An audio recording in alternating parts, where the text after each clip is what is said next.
Bonjour et bienvenue dans le Fil d'actu, l'émission qui donne du sens à l'information. Surtout, ne pas faire de vidéos sur le conflit israélo-palestinien. C'est une promesse qu'au Fil d'actu, nous nous étions faites il y a 2 ans, lorsqu'Israël a engagé le blocus de Gaza. Et une promesse que jusqu'ici nous avions réussi à tenir. Non pas parce que nous aurions eu peur de nous fâcher avec les supporters particulièrement exaltés de l'une ou l'autre des équipes, nous faire traiter de tous les noms par des militants mécontents, ça fait partie de notre quotidien depuis maintenant presque 10 ans, mais parce qu'à nos yeux, le sujet n'est certainement pas prioritaire à traiter au regard des problèmes bien plus tangibles, bien plus immédiats, auxquels les Français sont confrontés dans leur vie de tous les jours. L'insistance des médias et des politiques à braquer les projecteurs sur cette question au détriment de tous les vrais sujets de préoccupation, nous apparaissant, elle, comme particulièrement suspecte. On devrait faire une journée avec kippa. C'est-à-dire qu'on porterait tous la kippa dans ce pays pour rendre hommage aux victimes du 7 octobre et surtout pour montrer notre solidarité avec les Juifs. Je ne comprends pas comment on ne peut pas s'engager pour ça. C'est plutôt ça la question. Pourquoi vous ne vous engagez pas à aider les camarades gazaouis qui sont en train de crever là-bas, en train de se faire torturer, de se faire péter la gueule C'est ça la question. Gaza, Paris est avec toi. Ces dernières semaines, cette surmédiatisation a encore franchi un nouveau palier au point de nous faire frôler à tous l'overdose. Au point surtout qu'il nous est apparu nécessaire de sortir de notre silence et derrière un titre à dessein provocateur, de nous demander de quoi exactement la tendance à faire coûte que coûte d'une guerre lointaine qui ne nous concerne ni d'Ève ni d'Adam, l'alpha et l'oméga de notre débat politique était le nom, alors que clairement, une bonne partie de nos concitoyens se fichent comme d'une guigne de ce qui se passe à Gaza et n'a en cela pas tout à fait tort. Alors, pourquoi politiques, médias, prétendus intellectuels et influenceurs s'acharnent-ils à nous parler de cela alors qu'il y aurait sans doute des questions beaucoup plus importantes dont s'occuper? C'est ce que nous allons voir maintenant dans ce nouveau Fil d'actu, l'émission qui donne du sens à l'information et qui a aujourd'hui décidé de s'attirer à la fois la haine des militants pro-israéliens et des pro-palestiniens et de les rassembler, une fois n'est pas coutume, contre un ennemi commun, nous. Mais avant cela, nous vous rappelons que le Fil d'actu est un média 100% indépendant qui ne vit que du soutien de son public. Donc si en écoutant l'émission d'aujourd'hui, vous trouvez notre point de vue à minima digne d'intérêt, à défaut de le partager, nous vous inviterons à le financer à hauteur de quelques euros par mois via notre page de financement participatif Tipeee, dont le lien se trouve dès maintenant en description juste sous cette vidéo. Et si vous voulez en savoir plus, on vous donne tous les détails en fin d'émission. Cette vidéo va-t-elle rassembler tous les mots-clés qui vont nous bannir de YouTube? La question est posée. Tout de suite, place au match. La France va continuer, madame, la France. Monsieur Delangu. Comment demander aux pro-palestiniens de ne pas importer le conflit en France tout en maintenant ces drapeaux qui sont accrochés désormais depuis 1 an et 8 mois à la façade de la mairie? J'ai dit très clairement au lendemain de ce pogrom, je n'enlèverai pas les drapeaux israéliens tant que le dernier otage détenu par le Hamas ne sera pas rendu. Alors moi je recommande qu'à partir du 8, on mette des drapeaux palestiniens partout où on peut. On se dit jusqu'où ça va aller. Moi je vous dis jusqu'où ça va aller. Ça va aller jusqu'à l'importation de pogroms sur notre sol. Nous connaissons l'histoire de notre pays et c'est parce que nous la connaissons que nous nous méfions, pas seulement des fascistes, mais plus encore peut-être des lâches. Ce monsieur est un porc. Il défend un génocide depuis le début. Moi, je crois pas, non. Je ne comprends pas pourquoi vous avez changé d'avis sans aucun problème. depuis ce moment-là. Ce que je dis sur la lutte contre... Alors, toi, tu es pour qui? Pour les Palestiniens ou pour Israël? Et donc, tu es plutôt antisémite et allié du terrorisme? Ou alors ton truc, c'est plutôt les génocides et les massacres d'enfants? La question vous paraît grotesque? Pourtant, c'est pour ainsi dire selon ces termes que depuis maintenant près de 2 ans, une pseudo-élite politique, médiatique, culturelle vous somme régulièrement de prendre position au sujet d'un conflit pourtant lointain et complexe et sur lequel rien ne vous oblige à avoir un avis. Les faits, vous les connaissez forcément tant qu'ils ont été rabâchés et on vous épargne donc la version longue. Le 7 octobre 2023, la branche armée de l'organisation politico-religieuse palestinienne Hamas a lancé un assaut terroriste de grande ampleur contre Israël, tuant sans distinction militaires et civils. En réaction immédiate, l'État israélien a décrété le blocus de la bande de Gaza et envoyé son aviation bombarder ce territoire palestinien, bastion du Hamas, faisant ainsi de nombreux morts parmi la population civile. Ainsi a commencé la guerre Israël-Gaza, principal développement récent du conflit territorial opposant Israël aux Palestiniens depuis la fondation de l'État hébreu en 1947, il y a de cela 77 ans. Un conflit bien sûr extrêmement difficile à appréhender, produit des processus complexes et enchevêtrés dont l'histoire a le secret, mais dont subitement le moindre influenceur, du streamer jeu vidéo à l'experte en tuto maquillage, la moindre chanteuse de l'Eurovision ou la moindre actrice défilant sur la croisette, la moindre politique en mal de notoriété ou ex-enfant star de l'écologie mondaine cherchant une nouvelle raison d'exister, semble être devenu rien de moins que spécialiste, nous éclairant de ses lumières géopolitiques entre deux selfies. Et nous enjoignons par la même occasion, nous aussi, à prendre position sur la question et à nous engager, quoique ce terme puisse bien signifier concrètement, au-delà du fait d'afficher un drapeau palestinien ou, en fonction, israélien sur son compte Instagram, un peu comme on afficherait son soutien au Real ou au Barça un soir de Ligue des Champions. Et cela en prime à coup d'arguments, pas forcément plus rationnels que pour un match de foot, mais un tout petit peu plus coup de poing, le but étant avant tout de montrer combien le camp d'en face est monstrueux, barbare, inhumain, et à quel point le fait de le soutenir, ou peut-être pire encore, de ne pas prendre parti dans cette guerre qui n'est pourtant, on le rappelle, pas la vôtre, ferait de vous un mauvais être humain, méritant à minima la mort sociale. Et là, on a 1400 juifs qui ont été massacrés. On a ouvert le ventre des femmes enceintes. Moi j'ai vu ces images, j'ai vu ces photos. Je suis désolé. Parce qu'à l'Assemblée j'avais des larmes. Mais aujourd'hui j'ai de la colère. Parce que je vous dis en France, réveillez-vous avant qu'il soit trop tard. C'est ça qui est en train de se passer. Ce combat ne doit pas concerner que les Juifs, ça concerne tout le monde parce que Israël, c'est une tête de pont des valeurs civilisationnelles au Proche-Orient. Et la lutte contre l'antisémitisme, ça doit être une lutte qui doit être universelle. Et quand je vois des rassemblements où je vois 90%, 95% de Juifs, moi ça me fait mal. Ce qui se passe en Israël concerne tout le monde. C'est l'humanité que l'on doit interroger.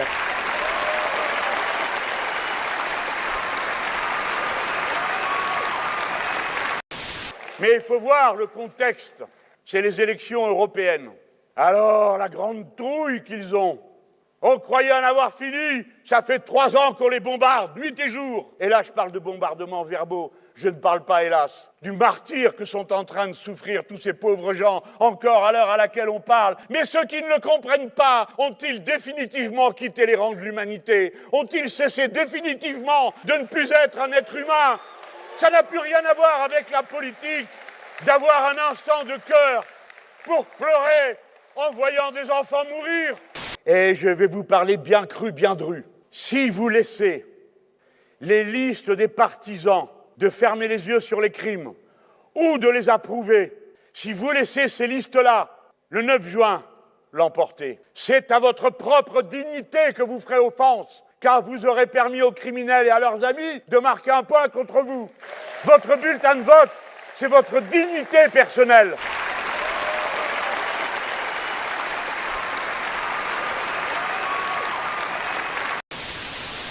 Et l'avantage, c'est qu'ici, les deux camps en présence ont au moins en commun d'user des mêmes procédés. Ainsi, vous vous dites peut-être que la réponse d'Israël aux attentats du 7 octobre a été disproportionnée et que le fait d'avoir été attaqué ne justifie pas de bombarder des populations civiles. Vous rendez-vous seulement compte qu'en tenant de tels propos, vous vous faites les complices directs de l'antisémitisme et du terrorisme islamiste.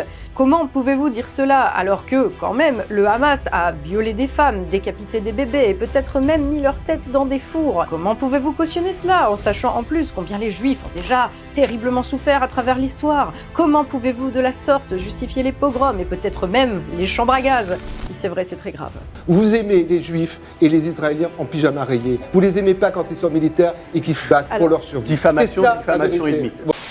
Et pourtant, on vous rassure, peut-être pas aussi grave que si vous pensez que oui, la réaction d'Israël était peut-être légitime et que la guerre contre le terrorisme suffisait à justifier son action militaire à Gaza. Car, dans ce cas, vous voilà carrément complice de génocide, à savoir l'élimination concrète, intentionnelle, méthodique d'un peuple, soit exactement ce que Hitler a fait au siècle dernier. D'ailleurs, l'histoire jugera impitoyablement, comme elle l'a fait à Nuremberg pour les dignitaires nazis, tous les chefs d'État qui ont regardé sans rien faire mourir le peuple palestinien, un peuple martyr, exterminé par le régime fasciste de Benyamin Netanyahou. Un jour, la France et le président Macron seront peut-être jugés parmi d'autres dirigeants devant un tribunal international pour complicité de génocide.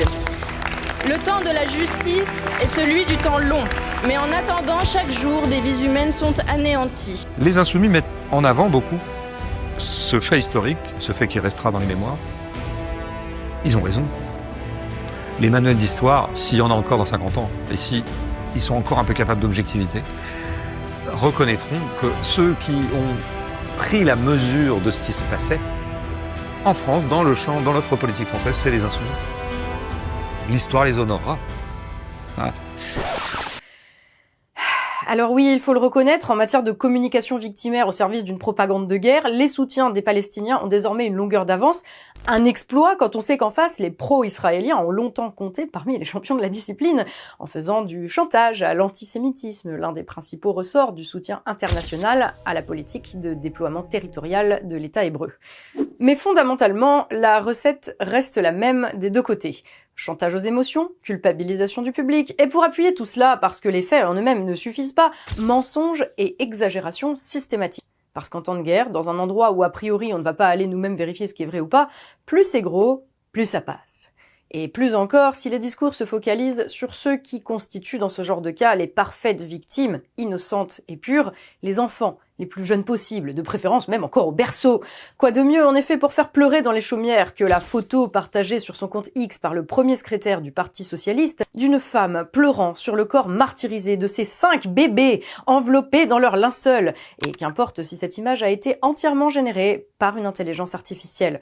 Encore une fois, la vérité importe peu. Le but est uniquement de manipuler les émotions, vos émotions, émotions en elles-mêmes tout à fait légitimes, car à part un gros psychopathe, qui se réjouirait de la détresse d'une mère et aimerait se voir associé à des bourreaux d'enfants.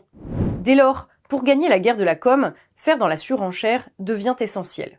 Nous avons évoqué tout à l'heure les 40 bébés israéliens décapités et mis dans des fours par les terroristes du Hamas le 7 octobre. C'était là bien sûr une information créée de toutes pièces par Israël et relayée sans le moindre recul par tous ses supporters jusqu'à l'un de ses plus fervents, Joe Biden, celui qui était alors président des États-Unis.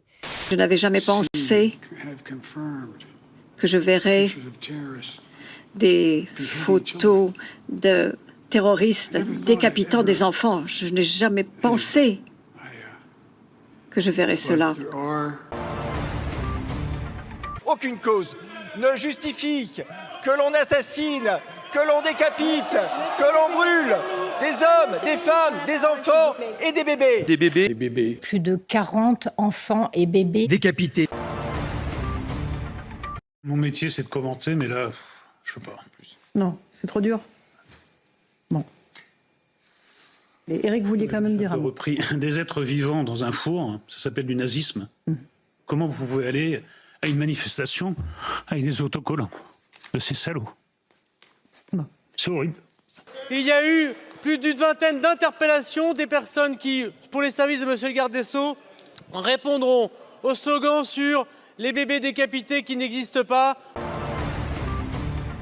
Mais 40 bébés, il faut bien avouer que ça reste petit joueur comparé aux 14 000 qui, le 20 mai, il y a donc un mois, s'apprêtaient à mourir dans les prochaines 48 heures si Israël n'autorisait pas les camions d'aide humanitaire de l'ONU à rentrer dans Gaza. Le chiffre vous semble légèrement exagéré, c'est normal, il l'est. En vrai, 14 000, c'était le nombre d'enfants de moins de 5 ans risquant de souffrir de malnutrition aiguë si, pendant une année entière, Israël maintenait son blocus total.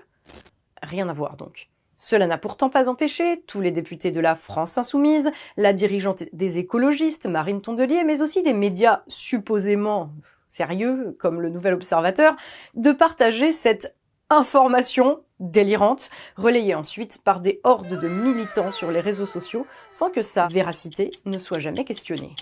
Au moment même où nous débattons de l'annexion de Gaza, 14 000 bébés risquent de mourir à cause du blocage de l'aide humanitaire. Je crois à la honte que nous éprouvons quand on pense à Gaza, aux milliers de bébés qui sont menacés de mourir de faim dans les jours qui arrivent. De quoi devons-nous débattre au juste ? Pourtant, depuis, nous sommes encore montés d'un cran dans le grotesque. Une nouvelle fois, sous l'impulsion des supporters du FC Gaza, avec le lancement de l'expédition dite de la flottille de la liberté, vendue comme la tentative héroïque menée au péril de la vie des personnes embarquées dans cette aventure de forcer le blocus maritime de Gaza à bord d'un bateau apportant enfin aux milliards d'enfants gazaouis en péril l'aide humanitaire nécessaire à leur survie. En réalité, c'était une pure opération de communication dans laquelle rien n'était vrai. Ni son caractère humanitaire, car le bateau impliqué, un voilier de 18 mètres, ne pouvait transporter quasiment aucune cargaison, ni la possibilité que le bateau arrivât à destination, ni le soi-disant risque pesant sur les participants, dont il était fort peu probable qu'Israël les bombardât, dans la mesure où parmi eux figurait rien de moins comme tête de gondole, on peut se permettre le jeu de mots, que l'eurodéputée de la France insoumise Rima Hassan, associée pour l'occasion à l'ancienne égérie des Jeunes pour le climat, la suédoise Greta Thunberg. Car c'est bien connu, tous les opprimés du monde ont besoin d'être sauvés par des politiciens et des influenceurs occidentaux, des gens qui n'ont pourtant de cesse de dénoncer les logiques racistes et coloniales. Je veux dire, dans la bande de Gaza, le rêve d'un enfant là, de 2-3 ans, c'est d'avoir une miche de pain. Voilà ce dont on parle. Je veux remercier en votre nom Greta Thunberg et Rima Hassan, extrêmement courageuses, actuellement sur un bateau, en train de risquer leur vie. Ceci est un appel à la jeune génération. Voici quels sont vos exemples. Est-ce que vous savez que la dernière fois qu'il y a eu une flottille qui a tenté de briser le blocus humanitaire de la bande de Gaza, il y a eu 10 morts. Oui, je sais. Donc, venir sur les plateaux de télévision expliquer que les gens faisaient ça par bonheur et par plaisir, ils ont eu beaucoup de courage. C'était en 2010, c'était bien sûr beaucoup plus dramatique car l'assaut avait été donné, il y avait eu 10 morts et les militants à bord étaient eux-mêmes armés. Ils avaient donc aussi blessé des soldats israéliens. Sorry, what did you say? How do you plan to break the military blockade around Gaza? We are planning to continue sailing until we cannot sail anymore. It is very difficult to predict what scenario it will be, but as far as we know, we are planning to continue as we are now. Rima Hassan tweetait mon Dieu, il y a un drone, rassemblez-vous, place de la République. Voilà, le spectacle est terminé. Je pense que c'est la bonne définition. Je rappelle qu'on a quand même risqué notre vie. Enfin, moi, si vous voulez, je suis pas là pour ni me mettre embrasser une posture de victime. Je trouverais ça indécent au regard de tout ce qui se passe. Mais c'est quand même important de le redire que nous avons risqué notre vie.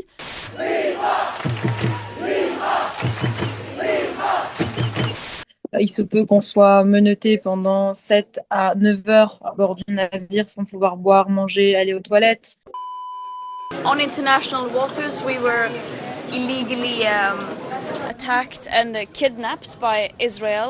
La France doit dès maintenant reconnaître l'État de Palestine pour répliquer à l'arrestation. Sur le pont du Madeleine, l'équipage est rassemblé sain et sauf sous bonne garde. L'armée israélienne leur distribue des vivres après avoir arraisonné le bateau humanitaire qui est redirigé vers Israël. C'est un kidnapping que nous avons vécu. On m'a grillé en train d'écrire sur les murs de ma cellule Free Palestine. Ah, vous avez fait ça? Oui. Vous écriviez avec quoi? Les restes de médicaments, vous savez, la petite plaquette. Et c'est avec ce qui restait de cette plaquette que j'ai gratté sur le mur. Je te garantis que ce que tu as fait déjà, merci beaucoup. C'est un signal féministe et politique extraordinaire. Extraordinaire. Extrêmement médiatisé en France. Oui. On peut dire que vous avez été des vedettes pendant 12 jours. Malgré nous. Non, non. Non, parce qu'on non, pas ça, non. Bah si, parce qu'on a fait... c'était quand même l'objectif recherché. Non, mais vous plaisantez.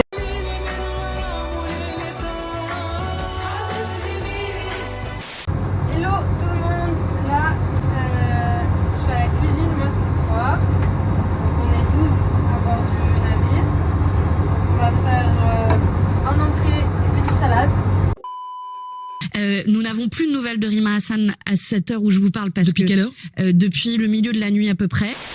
Dès le départ, éminemment critiquable en elle-même, Toute cette séquence médiatique a pris un tour carrément dérangeant quand tout le monde a commencé à se demander si, plus encore qu'à attirer l'attention sur les souffrances endurées par les Palestiniens, l'enjeu n'était pas tout simplement de braquer les projecteurs sur les deux personnes précitées, de mettre en scène leur courage à braver les autorités israéliennes en engageant une grève de la faim d'une durée d'au moins 10 heures, ce que l'on appelle vulgairement sauter un repas, à glisser subrepticement leurs mains derrière leur dos au moment où les caméras font leur apparition pour faire croire que la police israélienne les a menottés, ou à dénoncer les traitements déshumanisants leur ayant été infligés, mais tout en préférant ne pas donner de précision sur les traitements en question.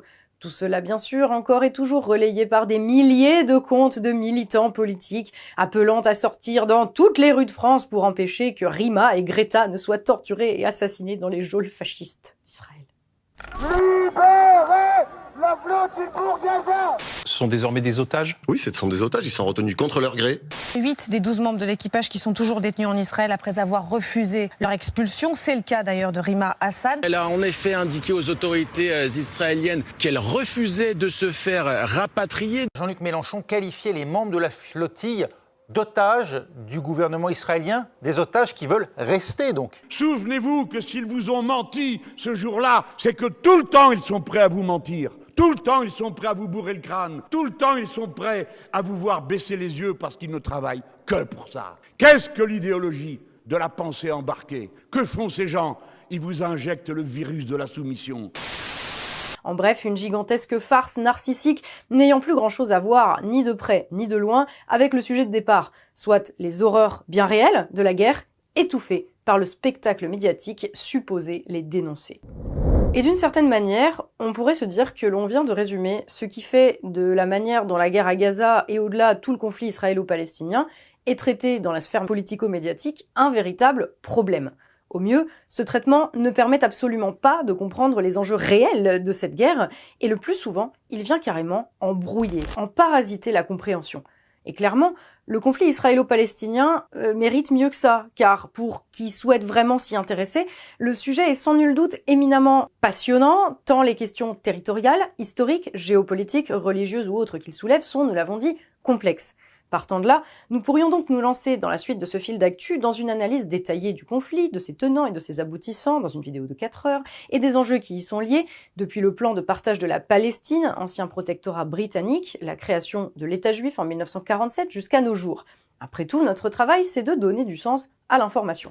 Pourtant, nous avons choisi de ne pas le faire. Pourquoi ? Parce que donner du sens à l'information, c'est commencer par apprendre à la hiérarchiser. Accepter que l'on ne peut pas tout savoir, avoir un avis sur tout ce qui se passe partout dans le monde, et partant de là, que certains faits méritent qu'on leur accorde plus d'attention que d'autres. Pas parce qu'ils seraient plus importants dans l'absolu, ça ne veut rien dire, mais bien dans la manière dont ils nous affectent concrètement, modifient notre quotidien, et dont nous pouvons en retour agir sur eux. Et envisager sous cet angle, le fait est qu'à nos yeux, le conflit israélo-palestinien n'est pas simplement traité d'une mauvaise manière par la caste politico-médiatique. Le fait est, pour nous, qu'il prend beaucoup trop de place au regard de son importance réelle, considérée depuis la France de 2025. Depuis 2 ans, c'est comme s'il était devenu un sujet central, qui structure la vie politique, qui en redéfinit les clivages, qui dessine une nouvelle ligne de fracture entre les Français. Depuis 2 ans, nous sommes totalement surchargés, saturés de messages sur Israël et Gaza. Lors des élections européennes et législatives de l'an passé, pas un débat télévisé ne pouvait se tenir sans que le sujet ne soit abordé, retourné dans tous les sens pendant de longues minutes où chaque candidat devait expliquer quel camp il soutenait. Et depuis, comme nous l'avons vu, les choses n'ont fait que s'exacerber. Pourtant, au regard des enjeux qui sont les nôtres aujourd'hui, en France, rien, absolument rien ne justifie ce coup de projecteur permanent. Et peut-être est-il temps d'affirmer, en opposition frontale à tous ceux qui, d'un bord comme de l'autre, ont fait de la question israélo-palestinienne leur fonds de commerce et leur raison d'exister. Que même si, bien sûr, chacun d'entre nous conserve le droit de s'émouvoir sur le sort des victimes de la guerre ou du terrorisme partout dans le monde, à un niveau plus politique, plus collectif, non, ce qui se passe là-bas ne nous concerne pas. Cela ne constitue en rien une priorité nationale. Que, oui, il y a des choses plus importantes, plus urgentes, desquelles nous devons nous préoccuper, et que non, nous n'avons certainement pas à choisir un camp dans cette guerre qui n'est pas la nôtre. Et ce, principalement pour 2 grandes raisons qui, par bien des aspects, se répondent. La première, c'est que normalement, l'objet de la politique, ce n'est pas afficher des positions de principe sur des sujets lointains. C'est, avant toute chose, organiser, ici et maintenant, la vie en société. Assurer et maintenir les conditions pour qu'une population vive en paix, dans une relative prospérité, sur un territoire donné. En l'occurrence, celui d'une nation. Le reste, ce n'est éventuellement que du bonus une fois que cette base est garantie. Le problème, c'est qu'aujourd'hui en France, nous vivons ce qui s'apparente à un déclassement généralisé, conséquence d'un ensemble de dysfonctionnements profonds et source majeure d'instabilité. Une situation auquel le politique a normalement le devoir d'apporter une réponse. D'abord en prenant l'exacte mesure, puis en proposant la refonte de notre ordre social, de manière à nous sortir de l'impasse. Le rôle des citoyens, ici, étant de faire un choix entre les différents projets soumis à leur suffrage, selon ce qui leur semble le mieux. Au lieu de cela, la classe politique préfère nous assommer avec Gaza, et nous demande à nous, citoyens, de la suivre sur cette voie, plutôt que de lui rappeler ses responsabilités et ses devoirs envers notre pays, comme nous en avons pourtant le devoir. Mais, non contente de nous détourner ainsi des questions brûlantes d'intérêt général, elle vient en plus aggraver encore les problèmes, tendre encore un peu plus la situation du pays en important ce conflit sur notre sol, exacerbant ainsi, voire créant de toutes pièces, une nouvelle fracture entre les Français, et ajoutant de l'huile sur le feu des tensions communautaires. Soit ce contre quoi nous mettait fort justement en garde, il y a encore 8 ans de cela, un certain Jean-Luc Mélenchon, nous rappelant ainsi à quel point en politique, la vieillesse peut parfois être un naufrage. Ces conflits du Proche-Orient ont l'habitude de s'importer en France, quasiment de manière systématique. Que pensez-vous, Jean-Luc Mélenchon, de la position exprimée par le CRIF en France, demandant à l'État français de suivre finalement la décision de Donald Trump en reconnaissant Jérusalem comme la capitale de l'État d'Israël? Écoutez, moi déjà, vous interrogez pas, enfin, si vous interrogez la bonne personne, je suis hostile à tous les communautarismes.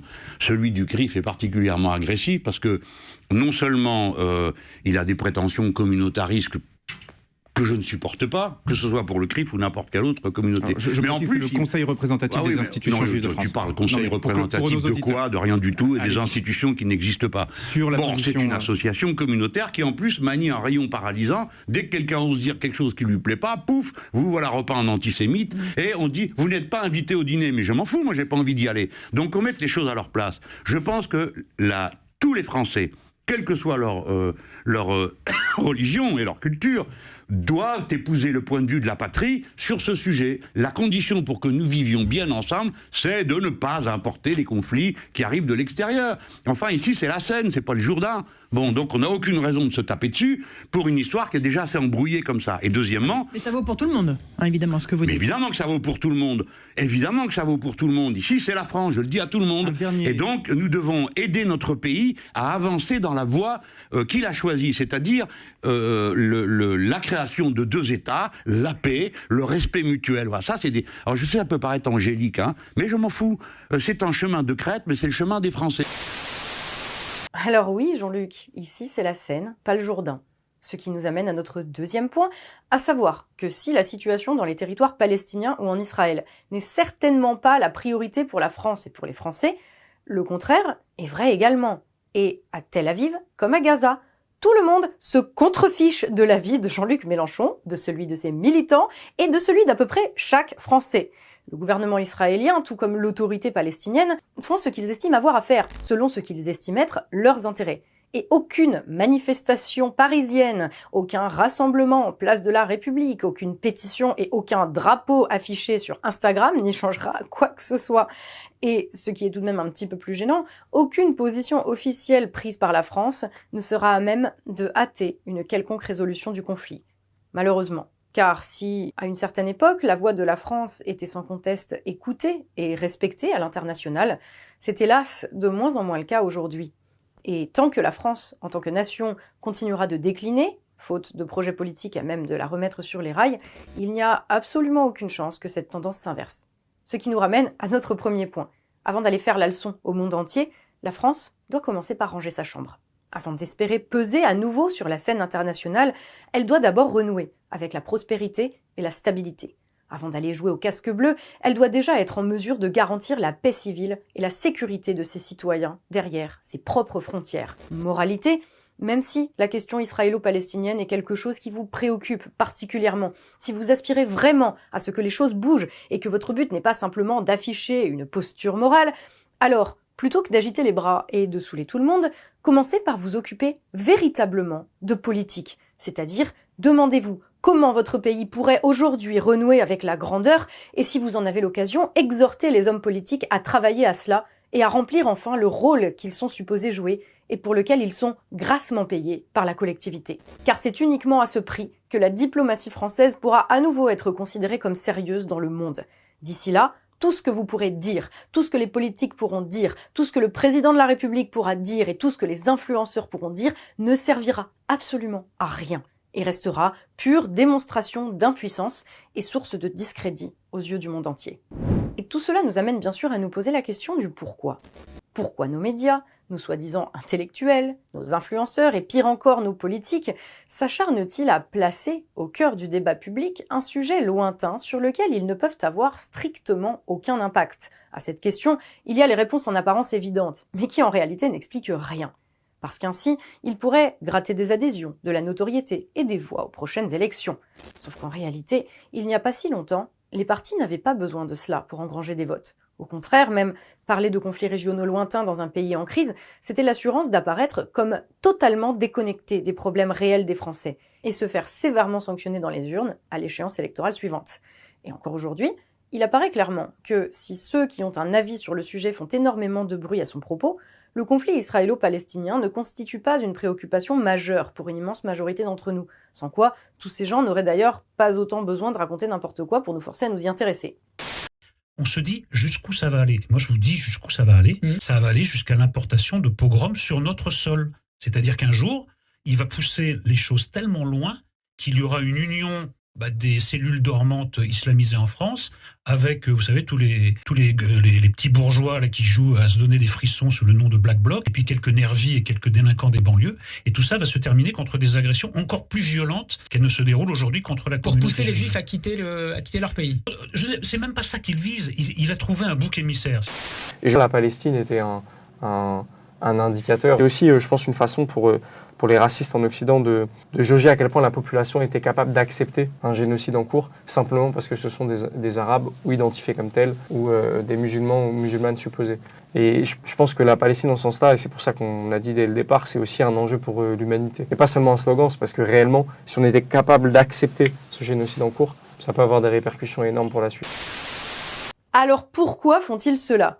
Au fil d'actu, notre hypothèse, c'est que crier très fort sur des sujets montés en épingle afin d'incarner une posture, plutôt que chercher à agir concrètement sur le réel afin de créer un pays meilleur, c'est malheureusement devenu pour les politiques le seul moyen d'exister et de se distinguer des autres. Parce que tous, sans exception, ont d'une manière ou d'une autre, à minima, accompagné le processus ayant mené au déclassement et au pillage du pays, quand ils n'y ont pas activement collaboré. Et qu'aujourd'hui, aucun ne semble vouloir agir pour reconstruire ce qui a été détruit, que ce soit parce qu'ils trouvent un intérêt direct à continuer comme avant, parce qu'ils n'ont pas du tout conscience des enjeux de la période, ou tout simplement parce qu'ils n'ont pas la moindre idée de la manière de remettre la nation sur pied, et que ce serait beaucoup trop de travail d'y réfléchir sérieusement. Alors, comme tous ont démissionné de leurs responsabilités, trahi les Français et in fine abandonné la politique, mais que dans le même temps il fallait bien continuer à nous donner des raisons de les payer, de voter pour eux et de leur permettre de pousser un peu plus loin le pillage de la France, ils ont tout simplement entrepris de changer le sens de la politique. Plus question désormais d'agir pour assurer les conditions d'une vie en commun, d'organiser la société de manière efficiente autour de l'impératif de création de richesses, de confronter leurs différents projets, comme c'était l'idée de départ.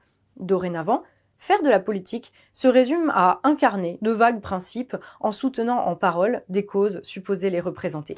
Fini l'action concrète, place à la communication pour elle-même. Non plus au service d'une vision, mais principalement vouée à donner à chaque homme politique l'image qui plaira à la sous-catégorie de la population qu'il se sera choisi comme réservoir de voix, et plus largement à faire oublier à tout le monde leur capitulation sans condition, dont la colonisation du débat public par le conflit israélo-palestinien, loin d'être le simple fruit du hasard, et donc la conséquence logique.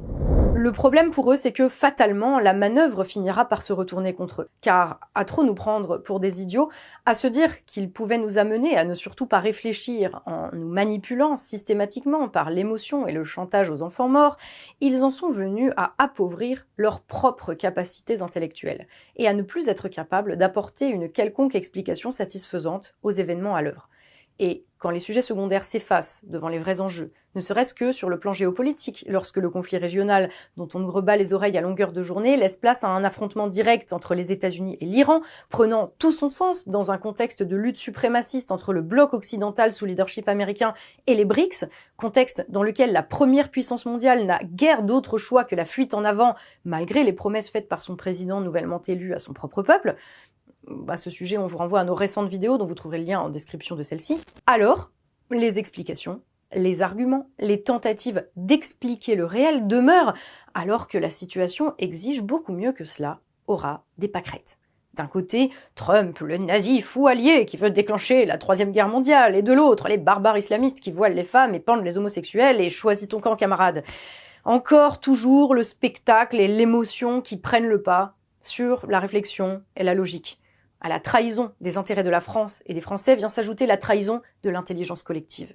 Or, si jusque-là nous acceptions d'être gouvernés par ces gens, c'est bien parce que, même si nous ne nous faisions plus guère d'illusions sur leur honnêteté ou sur leurs compétences, au moins réussissaient-ils encore à nous faire croire qu'ils étaient globalement un peu plus intelligents que nous. Désormais, la moindre de leurs interventions publiques suffit à nous prouver le contraire. Et on pourrait même avancer que la seule chose qui en sauve un certain nombre aujourd'hui, c'est le fait que les gens ne les écoutent pas assez pour se rendre compte à quel point le niveau de ces gens passant leur temps à nous donner des leçons est consternant.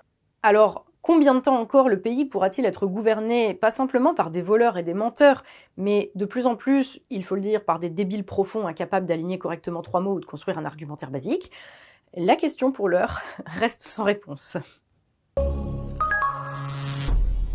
Voilà, le fil d'actu, c'est tout pour aujourd'hui. Merci de nous avoir suivis dans cet épisode un peu particulier, entre coups de gueule et tentatives de prendre un peu de recul sur les débats qu'on cherche à nous imposer. Le pire étant qu'on savait déjà que sous la vidéo, on allait avoir déjà des milliers de commentaires qui viendraient nous dire que non, on fait fausse route, parce que Netanyahou, c'est un génocidaire nazi qui contrôle le monde et assassine les enfants, ou à l'inverse, qu'on se compromet avec des terroristes islamistes parce que nous sommes vendus à l'Iran. Mais ne serait-ce que pour ça, parce qu'une telle insistance de chaque côté à vouloir à tout prix que tout le monde se conforte à son petit récit rassurant, ça nous semble à la fois terriblement malsain et profondément dérisoire, pour les raisons que nous venons d'exposer. Et il nous semblait important de faire cette vidéo. Donc si notre propos vous semble digne d'intérêt et que vous n'avez pas peur de vous faire pointer du doigt par une meute ou par l'autre, n'hésitez surtout pas à partager cette vidéo autour de vous et à faire connaître notre travail à votre entourage. Surtout, si ce travail vous plaît, si vous pensez que notre chaîne, à défaut d'être parfaite, a le mérite d'exister, d'apporter un éclairage intéressant, différent sur le monde et de contribuer à la réflexion collective dont la France a besoin aujourd'hui, alors nous vous invitons à nous soutenir, à soutenir le fil d'actu à hauteur de vos moyens, quelques euros par mois suffisent, via notre page de financement participatif Tipeee, dont le lien se trouve en dessous de cette vidéo et s'affiche en ce moment même sur votre écran. Pourquoi nous soutenir? Parce que, comme nous vous l'expliquions en début d'émission, le fil d'actu, c'est un média 100% indépendant. Nous ne touchons aucune aide publique ni privée, nous ne bénéficions d'aucune subvention à la presse ni à la création et nous n'en voulons aucune. Nous n'avons pas de milliardaires, de fondations, d'États étrangers ou de partis politiques derrière nous pour nous financer. Si c'était le cas, nous aurions sans doute beaucoup plus d'argent, mais nous perdrions ce qui est essentiel à nos yeux, et qui est aujourd'hui extrêmement rare dans le paysage médiatique, y compris sur YouTube et sur les réseaux sociaux, une liberté totale dans notre manière de traiter l'actu. Aujourd'hui, au fil d'actu, nous pouvons nous permettre de choisir nos sujets, de développer nos points de vue, nos analyses et nos réflexions exactement comme nous l'entendons, sans avoir de compte à rendre à qui que ce soit, sans avoir d'autres intérêts en tête que celui de notre pays. Et cela, nous le devons uniquement à notre public, et tout particulièrement à nos tipeurs, à ceux qui parmi vous permettaient à la chaîne du fil d'actu d'exister et de porter une voix unique depuis maintenant près de 10 ans. Sans vous, les tipeurs, le fil d'actu n'existerait tout simplement plus depuis longtemps, on ne l'oublie pas, on n'oublie pas ce qu'on vous doit, et nous allons faire en sorte de ne jamais l'oublier. Alors, merci infiniment à vous tous qui nous soutenez actuellement, qui nous avez soutenus par le passé ou qui prévoyez de nous soutenir le jour où vous en aurez la possibilité. Merci d'être là, merci de rendre cela possible. Et si vous n'êtes pas à l'heure actuelle tipeur du fil d'actu, mais que vous pensez qu'il est temps pour vous aussi d'apporter votre pierre à l'édifice, il vous est donc possible de le faire dès maintenant. Il vous suffit pour cela de cliquer sur le lien sous cette vidéo vers notre page Tipeee, de choisir le montant de votre soutien, et si vous souhaitez que ce soutien soit unique ou mensualisé, et de vous laisser guider par la plateforme. Vous rejoindrez ainsi vous aussi la communauté des tipeurs du fil d'actu. On vous dit merci d'avance et bienvenue dans l'aventure. Pour le reste, si vous avez aimé cette vidéo, pensez à laisser un pouce vers le haut, ça fait toujours plaisir et ça améliore le référencement de la vidéo, donc la visibilité de la chaîne, et c'est donc un véritable moyen gratuit de nous aider. Vous pouvez aussi, si vous le souhaitez, donner votre avis et échanger en commentaire, en prenant si possible, comme vous savez le faire, le temps de chercher à vous comprendre. Si vous n'avez pas aimé cette vidéo, vous pouvez aussi laisser un commentaire. Mais juste, tâchez d'être un peu original dans votre critique et évitez de nous traiter de nazis au bout de 2 mots, parce qu'il y a peu de chances que vous arriviez à convaincre qui que ce soit en faisant ça. Et dans tous les cas, pensez enfin à vous abonner à la chaîne YouTube, à activer les notifications et à nous suivre sur nos différents réseaux sociaux, X, Instagram, Facebook, pour être sûr de ne rater aucune de nos nouvelles vidéos. Quant à moi, je vous dis à très vite pour un nouveau fil d'actu, l'émission qui donne du sens à l'information.